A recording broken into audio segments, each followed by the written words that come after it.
বাৰপূজীয়াত মহাপুৰুষ শ্ৰীমন্ত শংকৰদেৱৰ ৫৭৭ সংখ্যক আৱিৰ্ভাৱ মহোৎসৱ। মহাপুৰুষ শ্ৰীমন্ত শংকৰদেৱৰ ৫৭৭ সংখ্যক আৱিৰ্ভাৱ মহোৎসৱ অনুষ্ঠিত কৰা হয় মৰিগাঁও জিলাৰ অন্তৰ্গত বাৰপূজীয়া তিনিআলি ব্যৱসায়িক সংস্থা আৰু বাৰপূজীয়া আঞ্চলিক ৰাইজৰ সহযোগত। একশৰণ হৰিনাম ধৰ্মৰ প্ৰৱৰ্তক, অসমীয়া ভাষা সাহিত্য তথা সংস্কৃতিৰ প্ৰাণ প্ৰতিষ্ঠাপক, শ্ৰেণী বৈষম্যহীন এখন সমাজ গঢ়াৰ খনিকৰ যুগনায়ক মহাপুৰুষ শ্ৰীমন্ত শংকৰদেৱৰ ৫৭৭ সংখ্যক আৱিৰ্ভাৱ মহোৎসৱৰ লগত সংগতি ৰাখি বাৰপূজীয়া তিনিআলি ব্যৱসায়ী সংস্থা আৰু আঞ্চলিক ৰাইজৰ সহযোগত ৪দিনীয়া বৰ্ণাঢ্য কাৰ্যসূচীৰে অনুষ্ঠিত কৰা হয় শংকৰ উৎসৱ অনুষ্ঠান। লগতে ধুমুহাৰ সতে মোৰ বহু যুগৰে নাচোন বুলি কৈ ধুমুহাৰ সৈতে খেলা কৰি উভতি নহাৰ বাটেৰে গুচি যোৱা হিয়াৰ আমঠু অসমৰ প্ৰাণৰ শিল্পী মহানায়ক জুবিন গাৰ্গৰ শ্ৰদ্ধাঞ্জলি অনুষ্ঠান অনুষ্ঠিত কৰা হয়।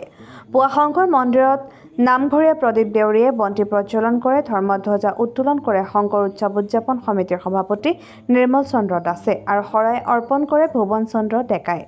অনুষ্ঠানত নাম প্ৰসংগৰ পিছতে দিহানাম পৰিৱেশন কৰে বৰুৱাঘাটৰ বিজয় গুণাকৰ নামতি দলে।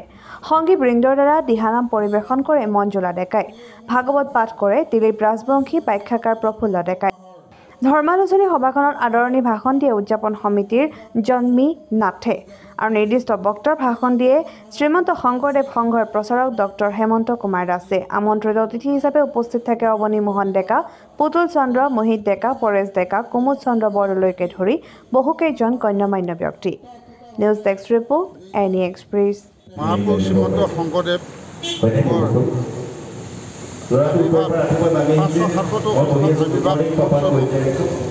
বাৰপূজীয়া ব্যৱসায় সন্থা ও বাৰপূজীয়া আঞ্চলিক ৰাইজৰ সহযোগত বাৰপূজীয়া তিনিআলি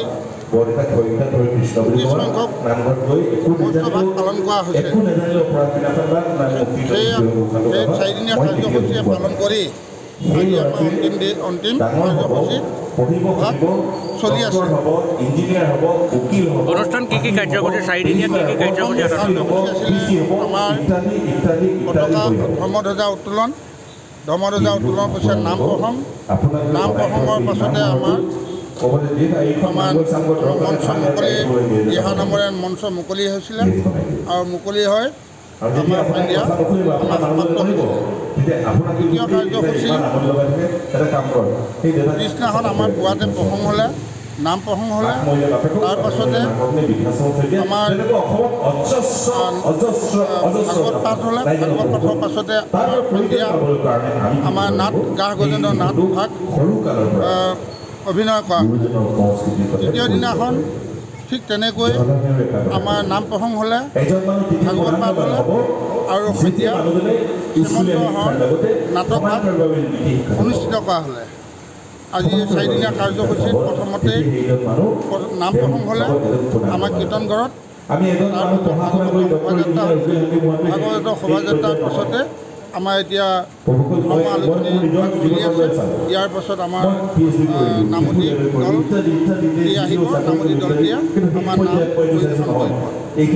আজি আমাৰ ৪দিনীয়া কাৰ্যসূচী ইমানেই।